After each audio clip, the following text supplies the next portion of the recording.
Well, the Philistines gathered in battle at a place called Socoh. It's in the territory of the tribe of Judah. They encamped between two locations known as Socoh and Azekah in a general area called Aphiz Damim. Socoh is actually a known location in modern Israel. It's called Shuwaki. It's about 10 miles west of Bethlehem, and it's where the Philistines showed up attacking from the west, and the Israelites are responding then from the east. And so they arrive in this place not far from David's own hometown. The general area was called Aphiz Damim. It literally means boundary of blood. It's fitting enough. The exact location of this conflict is not known, but there's pretty good speculation as to where it probably took place. So Saul and the men of Israel gathered together. They encamped in the valley of Elah, as it's called, drew up in battle array against the Philistines on one side, Israel on the other. This valley of Elah means actually a valley of an oak or a terebinth tree, which may have been the major landmark that located this. It was probably a valley about a mile across with gently sloping sides toward the middle and a stream running through one side of it. The most popular location that's been viewed as the likely venue for this conflict is pictured for you here, in which we'd have the Philistine army off on the western side and Israel's army gathered on our side of the screen, looking over against them. Both sides are in what's called battle array. They each had a pretty strong defensive position because they were both at the top of an incline of a hill, and it's always easier to defend those who are coming up against you than to attack going up against some. And so each had a good defensive position. They could hold out against the other, but neither had quite enough horsepower to take on the initiative against the other, and so we have what's sometimes called this kind of Mexican standoff, right there in the middle of Israel. Well, a champion went out from the camp of the Philistines, whose name is Goliath, from the city of Gath. Gath is one of the 5 major cities of the Philistines, and his height is said to be 6 cubits and a span. The word champion literally means a man of 2 middles. It was a term which was used commonly to refer to someone who would settle a great war in single combat. And so he's coming out as one proposing to settle the battle, the war between the Philistines and Israel based on a single combat with one other champion who would come from the other side. The Philistines are an interesting bunch. I'm tempted to do much more on this than I'm going to at the moment, but they were clearly a mixed population of non-Canaanites. They lived in Canaan, but they had obviously come from elsewhere. And the beginnings of these folks remain a constant source of interest among scholars who look at it. Archaeologists have excavated deeply the 5 major cities of the Philistines. They have found among them distinctively Mycenaean pottery, suggesting that there were Mycenaeans there, come all the way from Greece, meaning that Goliath could have been a descendant of Agamemnon. We don't know, possibly, who lived years earlier. We also see among them various other remnants of language and so on, suggesting a non-Canaanite population. It could be that they had mixed in them part of the sea people who had invaded some 200 years earlier, swept through, dismantled the Hittites, upset the Mycenaeans, and maybe taken some of them along with them. We also hear that there were among them descendants from Enoch, who was a very well-known, almost legendary character who had wound up his descendants in Gath, and they were said to be giants. We don't take the word giant to mean giant as in Jack and the Beanstalk giant, kind of totally unreal, mythical, unearthly characters, but simply people of very significant height and build and so on, and so they were probably giants in that sense. And in this case, the guy really qualified. He's said to be 6 cubits and a span. That would put him at a minimum at about 8 feet. Maybe a little more, maybe considerably more, But nevertheless, if we take the standard measure of a cubit, it would put him there. If he lived today, he'd be playing for the Lakers, you know.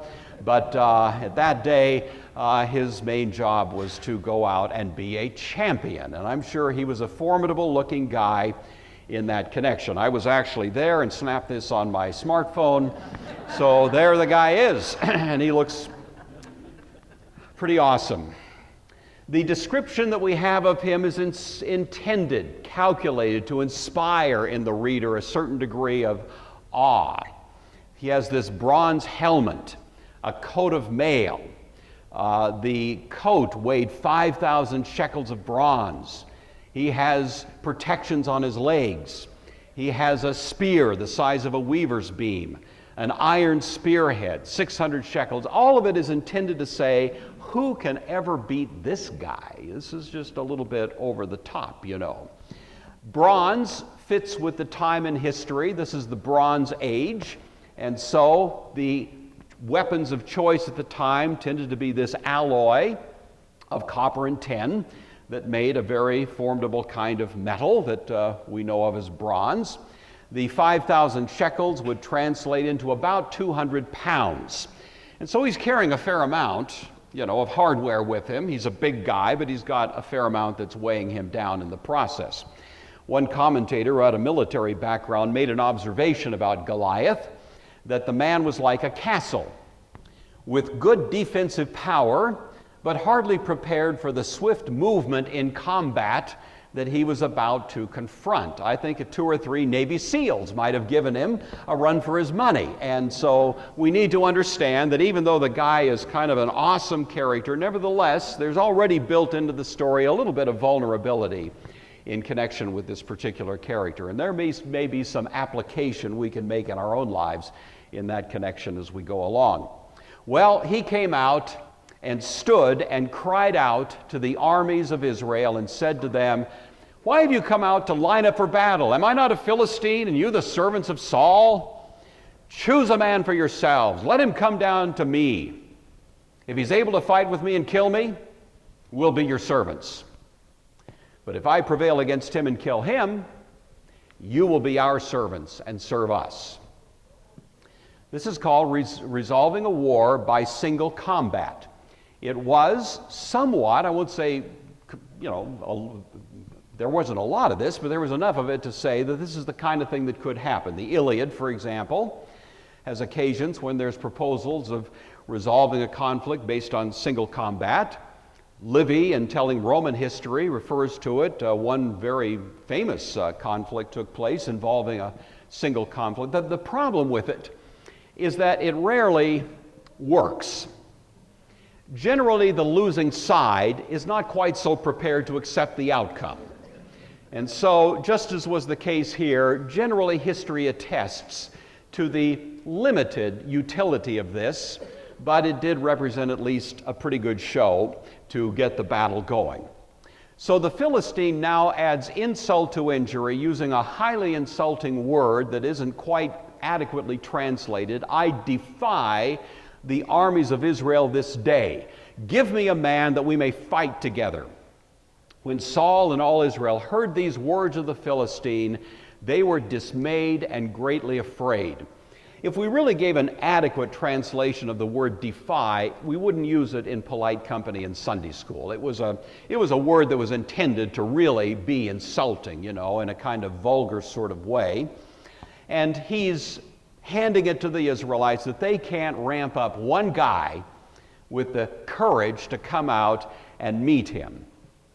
A commentator was noting that this does reflect one of the most striking examples of what he called the war spirit. It's not the virtue of the cause, it's not the righteousness of the principle at stake, but it's rather simply what you might describe as a lust for shock and awe, raw power, victory, show. That's what this guy's all about. And this kind of bully mentality, I win because I'm biggest, invariably leads to boasting. Goliath would have done well to read his Bible and learn that pride goes before destruction and a haughty spirit before a fall. Now, the reason the commentator was pursuing this, because he was aware, and anyone who knows church history is aware, that at times the church has been a bully. There have been times, I wouldn't say it's true so much right now in most parts of the world, but certainly in some parts of the world, the Christian church, at times in history, had great political, military, financial power, so that it could coerce people into obedience, indeed even enforce and coerce them, extort from them, you might say, confessions of faith. And of course, I think we all have an intuition, it doesn't work well.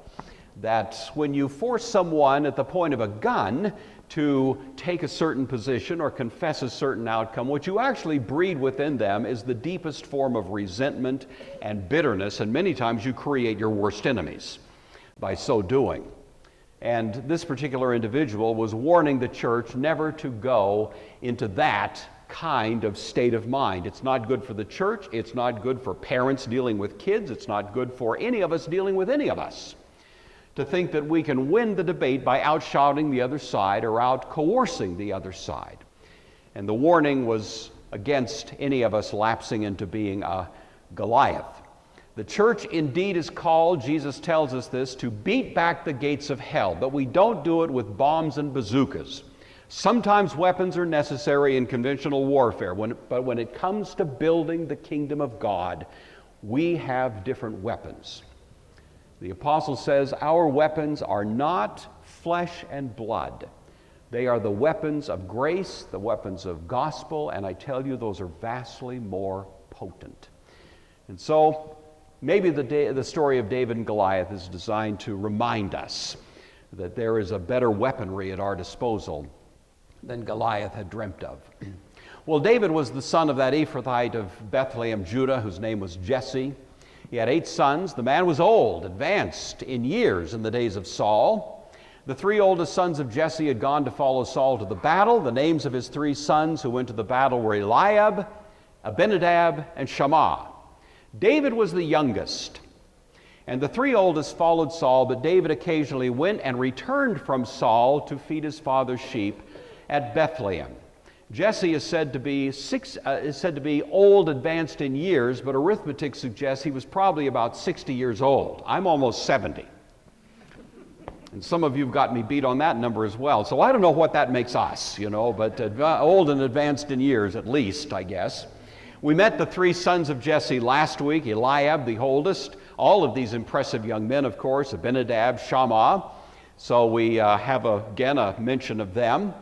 David was said to have gone and returned to Saul. This is probably acknowledging that David had already had a role as a court musician for Saul earlier. This is not going back and forth to the battlefield that's being referred to here, but rather a kind of ongoing relationship suggested by the language. So even though the stories on the face of it appear to be a little inconsistent, I think we have a subtle indication that this is the way it actually happened. And so we don't need to be concerned that somehow we're just dealing with unreconcilable differences here. Saul certainly didn't recognize David, at least didn't recognize him the way that he might have earlier. David is in different dress now and coming off in a different kind of station. So for whatever reasons, obviously Saul didn't quite put it together immediately. Well, the Philistine grew near and presented himself 40 days, morning and evening.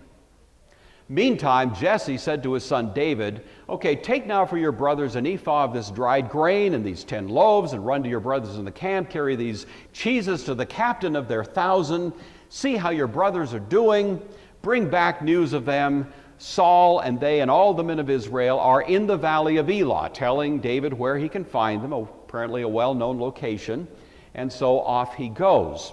This is the way armies were provisioned in those days. Logistical supplies were provided from the home front, so they would send out couriers back and forth who would make this kind of effort to provide for them. And so the Philistines had the same thing going on. They were getting supplies, presumably from their homes as well. So David rose early in the morning, left the sheep with a keeper, and took the things and went as Jesse had commanded him. And he came to the camp as the army was going out to the fight and shouting for battle. For Israel and the Philistines had drawn up in battle array, army against army. And David left his supplies in the hand of the supply keeper and ran to the army, meaning to the front line, and came and greeted his brothers. These guys rolled out of bed every morning, brushed their teeth, had a bite of breakfast, and then they went out and had a pep rally. You see, they were shouting for battle. This is how guys get themselves juiced up for the possibility of a conflict. This is not shouting at each other. This is shouting to themselves. Okay, guys, let's buck up. Let's get ready, and kind of thing. And they had done this every day for quite a few days now. There had been no battle, and probably the same thing was happening on the other side, but no one quite had the gumption to go ahead and sort of pick the fight and get the thing going. So neither side willing to make the first move, but both sides kind of pitched here for battle. David is said to have run to the army, meaning run to the front line, really where the action potentially is. He's dropped off the goods he's delivered, and now he's going out there to see his brothers and visit with them for a moment or two. So, as he talked with them, his brothers, there was that champion, the Philistine of Gath, Goliath, coming up from the armies of the Philistines, and he spoke again according to the same words. So David heard them. Critical little phrase there. And all the men of Israel, when they saw the man, fled from him and were dreadfully afraid. So he comes out of the armies, literally out of the ranks of the Philistines. When it says the men of Israel fled, that's a little bit probably more than we should. It's not like they fled from the battlefield, but they stepped back. You know how everybody wants to make sure they're not the volunteer? And so everybody kind of stepped back, and sees if anyone's wound up in front, being the unwitting volunteer. And so they all drew back. This fellow was so frightening, so threatening, that none of them want to be viewed as the one who was willing to take him on. The men of Israel now apparently talking to each other, not so much to David. David is overhearing a conversation along these lines. Have you seen this man who's come up? He's come up to defy Israel. Do you know what the king said? The man who kills this guy, the king will enrich with great riches, give him his daughter, give him his father's house, exemption from taxes. It's like they're trying to get somebody to just take the bait here. You've got to get the feeling that that's what's going on. So David, who has come and has spoken with his brothers now, overhears this conversation and asks the question, wait, what did you say? What shall be done for the man who kills this Philistine and takes away the reproach from Israel? Who is this pipsqueak, uncircumcised Philistine, Neanderthal, that he should defy the armies of the living God? That's the spirit of this, I think. David had a remarkable power over his career, and I think we already see a little hint of it here, to command loyalty among people. It's one of the most striking things about his career how loyal were the people who attached themselves to David. He was one of those naturally charismatic characters who just was not the least bit shy and could just move folks, and I think already we see a little hint of it. He's not necessarily proposing at this point that he's going to go out and fight the Philistine, though I think in the back of the mind he certainly has the thought that that may happen. He's just trying to get someone to step up. Come on, you guys. You've got God on your team. Look at this guy. He's nothing out there. I said, the Philistine, come on, he's no threat. They're going, did you look at that guy? Put on the binoculars. You can just imagine the kind of cognitive dissonance that he's creating here. So the people answered him. If that's what's going to be done for the man who kills him, they're still trying to whip up some courage here. So David is insulting the Philistine in a sense in the same way that he's been insulting them. But David wants to remind them that they have the living God who is behind their efforts, and they seem to have lost track of that. The thing that is promised to be done for the one who kills the Philistine was roughly realized in David's situation, although as we're going to see as we go along in his story, it was not without some very interesting jagged edges along the way. Now Eliab, the oldest brother, heard. when he spoke to the men. David is now talking to these soldiers, trying to inspire them to go out and dust this guy off. And Eliab's anger was aroused against David, and he said, "What are you doing here? Who did you leave that handful of sheep with back there at Bethlehem? I know your pride and the insolence of your heart. You came to see the show. And now you're trying to start the show so you can see it." I mean, this is his rather jaded assessment of what David is up to. And David, of course, you can almost hear the younger brother, "What did I do this time? Isn't there good reason for this?"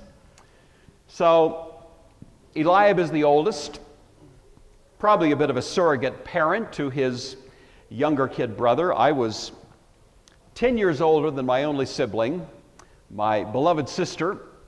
We grew up in Grand Coulee. She was the best entertainment I had, And we would ride around Grand Coulee on my motor scooter, and we'd sing at the top of our lungs ridiculous tunes that were popular in the day, like "I'm Henry the Eighth, I am Henry the Eighth." We'd do that. I mean, that's what we did. That's what you do in Grand Coulee, And I was a surrogate parent to her. I spent lots of time, and I never resented it, actually. I kind of enjoyed it. We had a great relationship, and to this day we do. And it was, so I can understand that Eliab probably felt a little bit like he was responsible for David, and David is creating a problem here.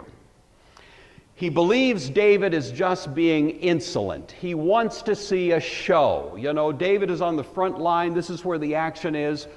In history, we know people would go out with picnic lunches to watch a battle. That happened during the Civil War. I think you all know that, don't you? Sometimes that was just viewed as cheap entertainment. And so maybe that's what David is about. David responding in his own defense, "Wait a minute, that's not what I'm doing. I have good reason to ask these questions." And so you can see the rather human conflict in the family suggested by that text. Then he turned from them to another and said the same thing. And these people, the other men, soldiers, answered the same as the first one. Well, David apparently is creating enough of a stir that even though there's, a goodly number of people out there, somehow the word of this young man gets to the attention of Saul, who's eating breakfast in his tent out there, and so Saul is going to send for him, and David is now going to appear before Saul.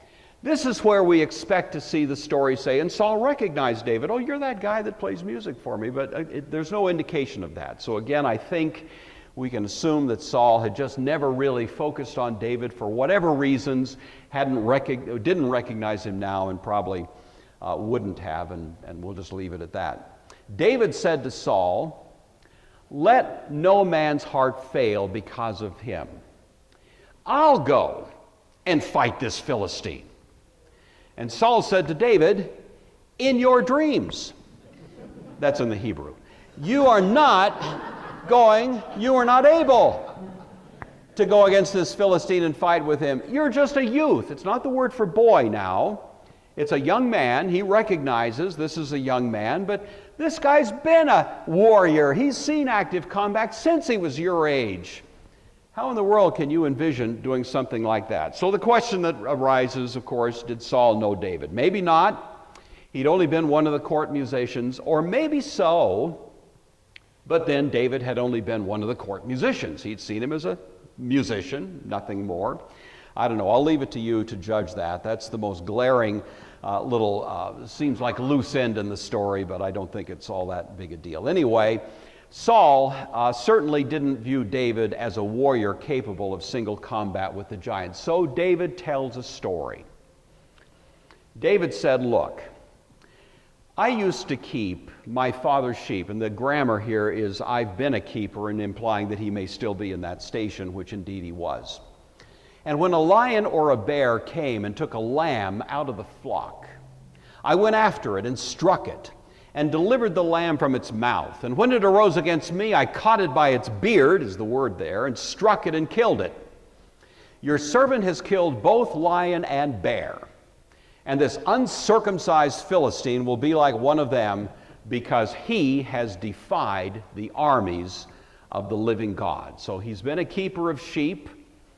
Lion and bear, both mentioned, both were present in that region at that time. Lions tended to migrate up during famine conditions in Africa. They'd come through Egypt and were in fact at least part of the landscape in Israel at that time, sometimes more than others, but nevertheless, we have good reason to believe that, not only from the biblical record, but from elsewhere as well. There were also bears occasionally. The Old Testament tells us that, and again, we have other evidence that that would be the case. So it's not out of hand unlikely that either of those creatures would have been out there and been a threat to a guy that's herding sheep out in the outback, as it were. He says this animal rose against him. That would be more descriptive of a bear. I'm told, and I am way outside my pay grade at this point, that the weakest, the most vulnerable part of a bear's anatomy is its head. Now, some of you I know have wrestled with bears, like Davy Crockett, so maybe you can correct us later, but at least one commentator said that, and I'm willing to accept it. And so the story, as it unfolds, is that David rescued this lamb, and when the bear turned on him, he grabbed it, the Septuagint version says, by the throat, and struck it smartly then with this staff. That would be it. On the face of it, I don't know how you do that. You know, I'm just going to admit that on the face of it, that seems unlikely, and I don't think I'd have the guts to, take on that little conflict. But David, remember, when Samuel anointed him, we hear that the Spirit of the Lord came upon him. The Ruach Yahweh came upon him, just as it had come on Samson, who was also said to have torn apart a lion as if it were a young goat. A kind of supernatural warrior competence. Now, God has given us the Ruach Yahweh, but probably not for those purposes. It's the same power, but for a different end, you see. But David was anointed to be, among other things, a warrior. And the evidence from the Bible is that he was a spectacularly effective warrior against great, overwhelming odds. And so if we're going to take the biblical witness seriously, then I think we can at least allow that the power that had come on David at that point was not simply a power to be a poet or a king, but a warrior. And that filled with that power, he, like Samson, was able to respond to a wild animal and best that animal at its own game. And David was aware of that. Now, I don't think David was prepared when he first came to the front line to volunteer to go fight this Philistine, but he was sure prepared to do it if necessary, because he knew something of what God was doing in his heart. So I think whatever else we make of this description, something of that has to be borne in mind. He doesn't tell us how he dealt with the lion. This seems to be the conflict with the bear that is described by David. But one way or another, David reaches this conclusion: the Lord who delivered me from the paw of the lion and the paw of the bear will deliver me from the hand of this Philistine. And Saul said to David, wow. And he gives him an official commission. Go, and Yahweh be with you. It was necessary that the king authorize this because this was, in fact, single combat.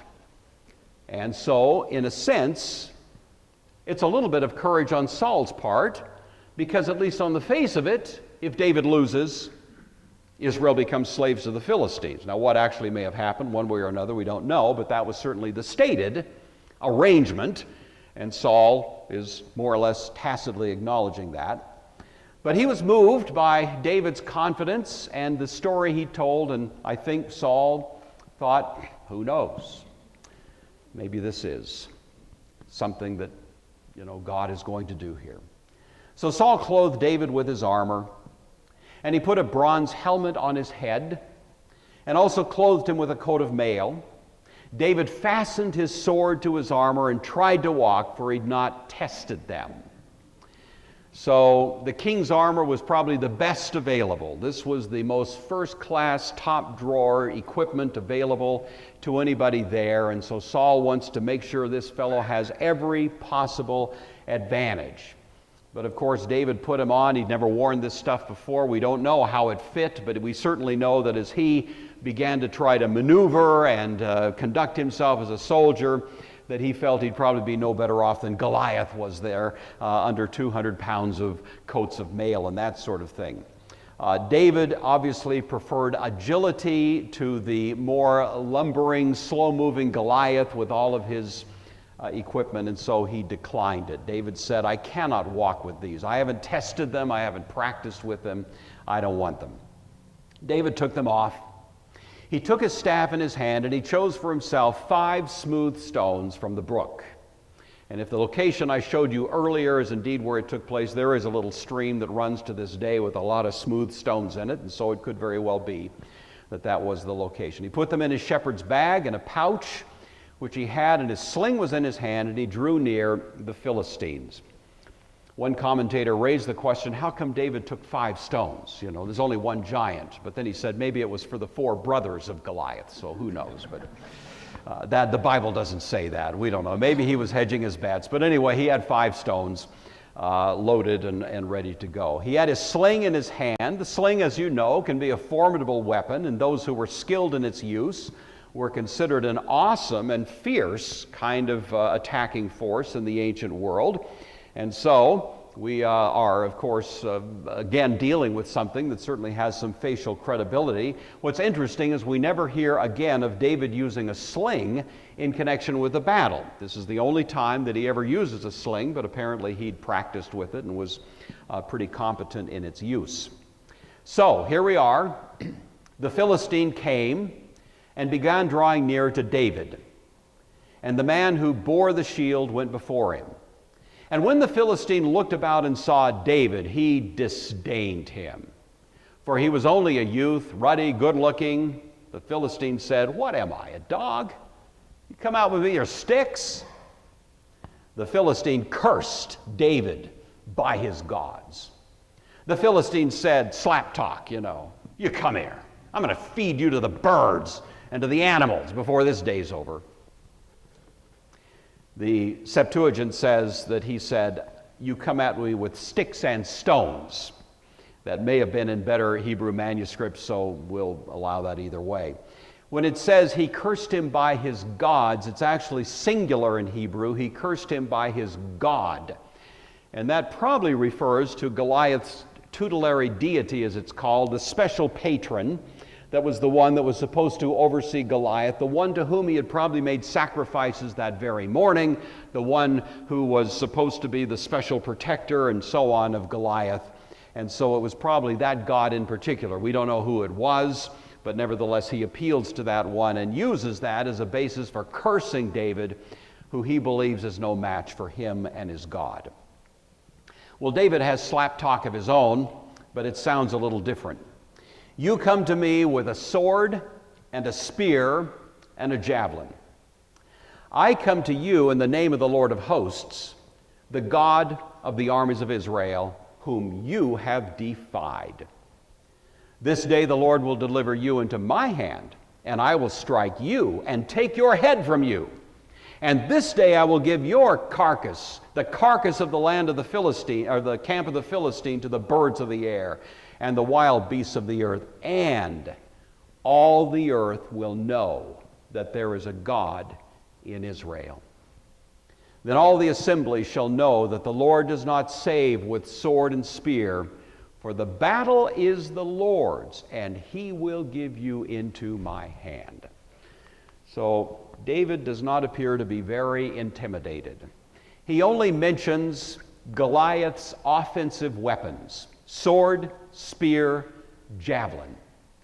He only mentions his offensive weapon as he saw it, the Lord of hosts. He doesn't mention his slingshot. He mentions the only weapon that he really cares about, the greatly superior one. It is the singular of the word carcass. It's very dramatic.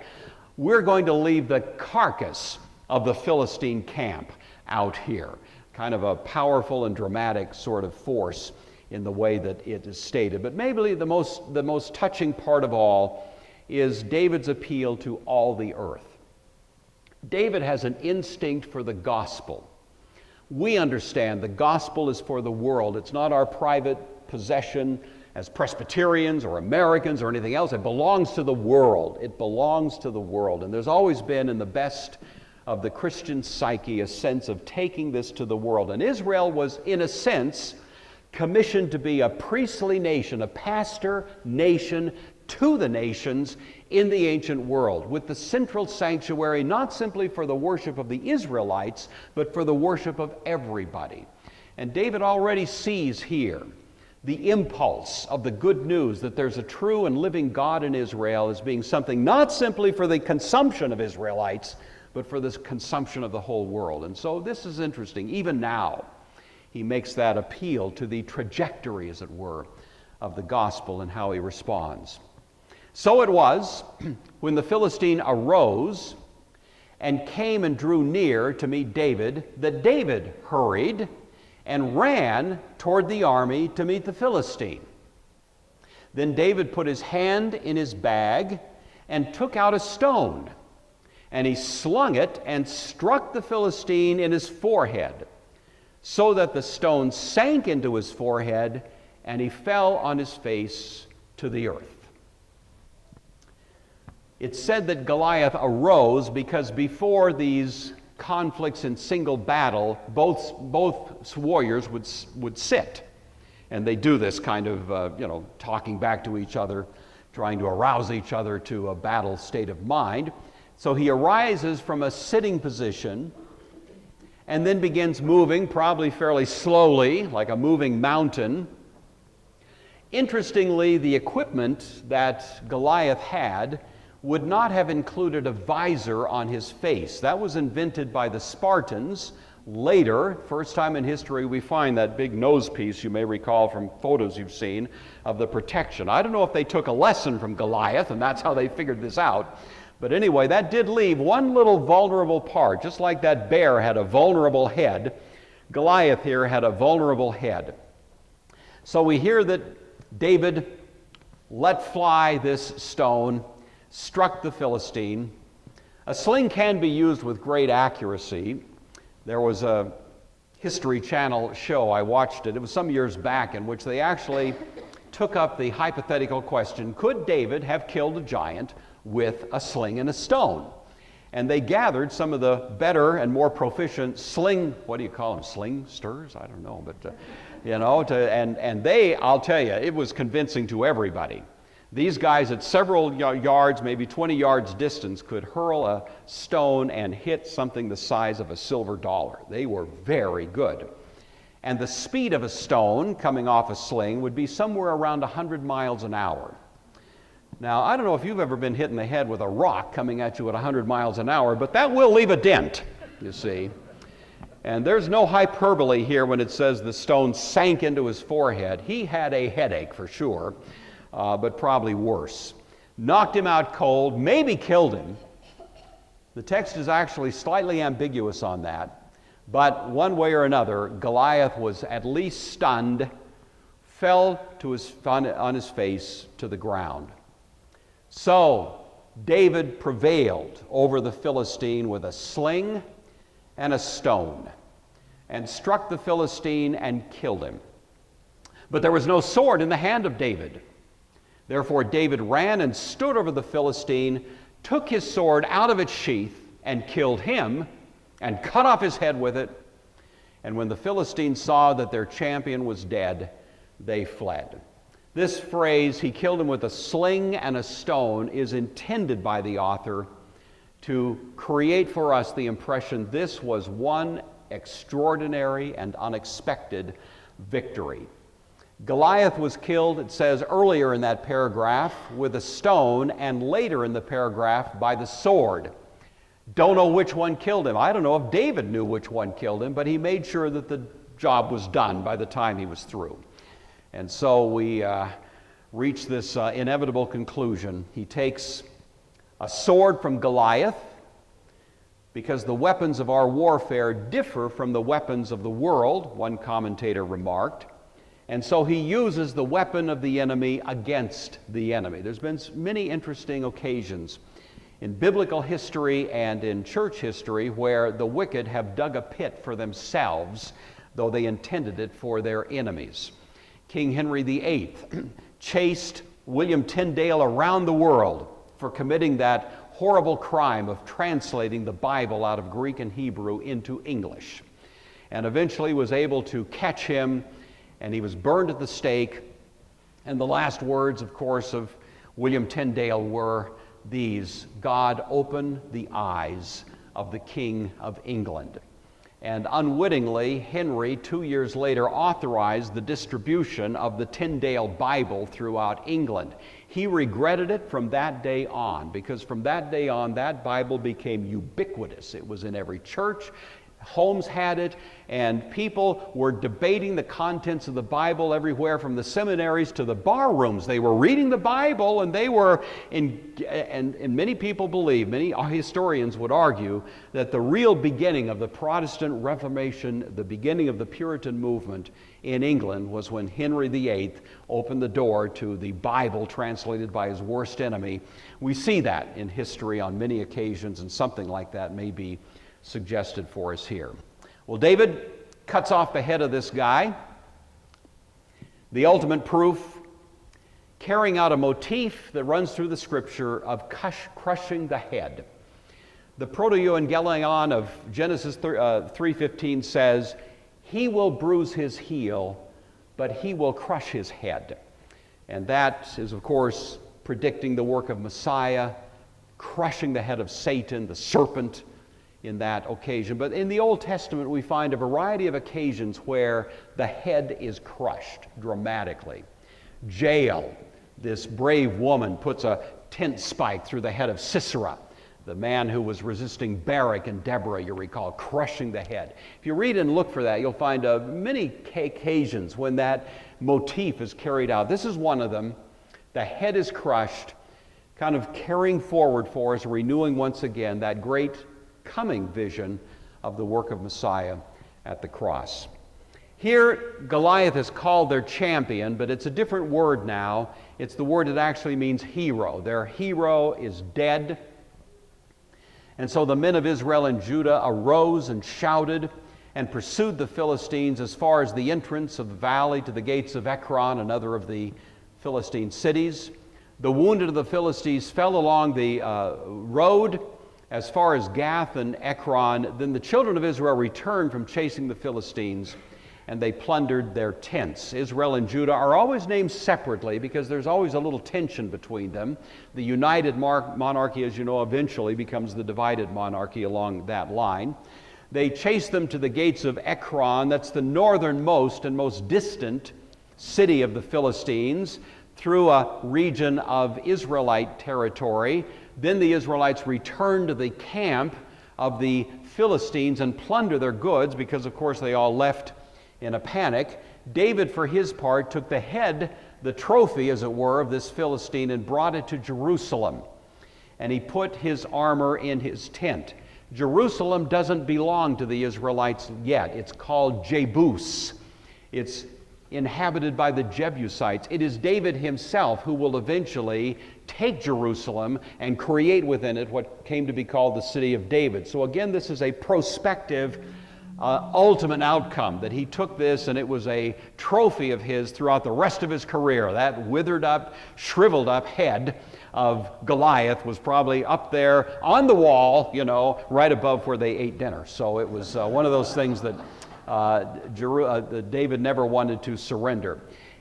This statement that David put the property in his tent is simply a colloquialism for saying it became his private property. Well, the story ends on these verses. When Saul saw that David going out against the Philistine, he said to Abner, the commander of his army, "Who is this kid?" And Abner said, "As your soul lives, O king, I don't know." So the king said, "Look, find out whose son this young man is."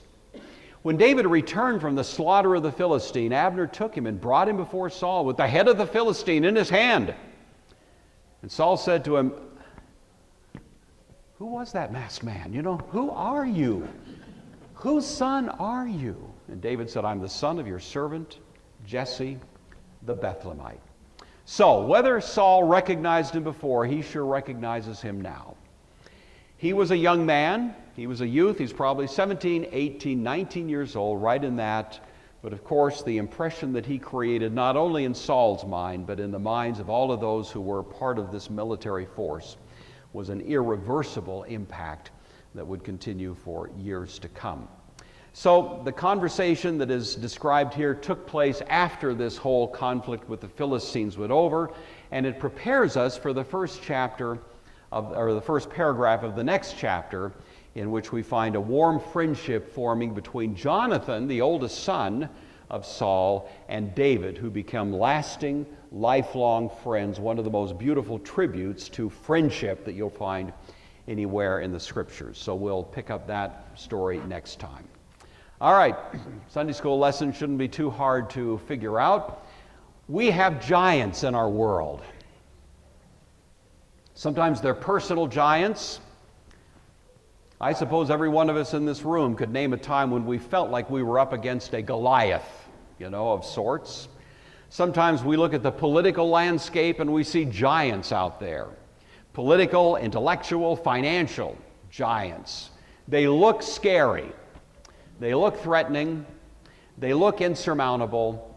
And the story of David and Goliath is supposed to remind us as God's faithful that those giants, though they may look awesome, are nevertheless no match for the stronger man. Jesus said, "You can't plunder the goods of a strong man unless first a stronger man binds him." And we have a very strong man in our corner when we are confronting the giants of this world. They are no match for the vastly more potent weapons of our warfare. The weapon of David's warfare was a stone. I think you know that throughout the Scriptures, again and again, the stone stands for Messiah. He's referred to more than once as the stone. The stone the builders rejected has become the chief cornerstone. In Daniel chapter 2, a stone, a little rock, is hewn out of a mountain and comes rolling across the field to the feet of this awesome character, another Goliath, just monumentally overwhelming in the dream of Nebuchadnezzar. And that little stone just bumps it on the toe. And that great image just is shattered and blows away like so much tinsel in the wind. And the stone, it said, such a little rock, so inconsequential, becomes a great mountain that fills the whole earth. That's Daniel's vision. Something like that is carried out even in this story. This is our rock. The Lord is my rock, my foundation. David writes that repeatedly in his Psalms, and I think he might have always thought of that little stone that became the great emblem of Messiah himself, that was going to be his own descendant. Paul reminds us over in 2 Corinthians, though we walk in the flesh, we do not war according to the flesh. The weapons of our warfare are not carnal, but mighty in God for pulling down strongholds, casting down arguments, and every high thing that exalts itself against the knowledge of God, bringing every thought into captivity to the obedience of Christ.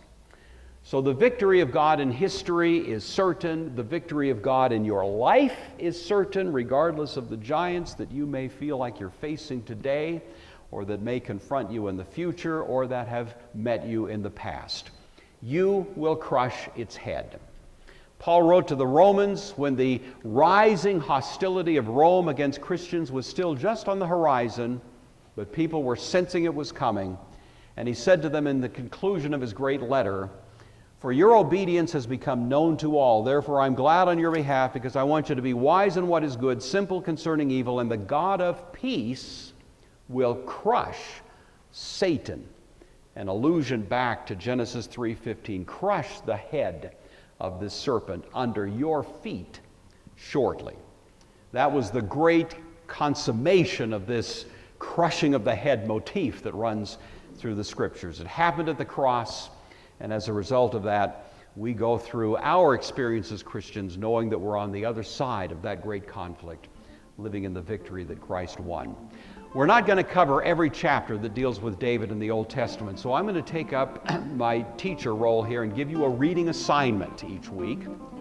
And your reading assignment for the coming week is 1 Samuel 18 through 20, those 3 chapters, and we'll cover a lot of it, but not all of it next week. So make a little note of that.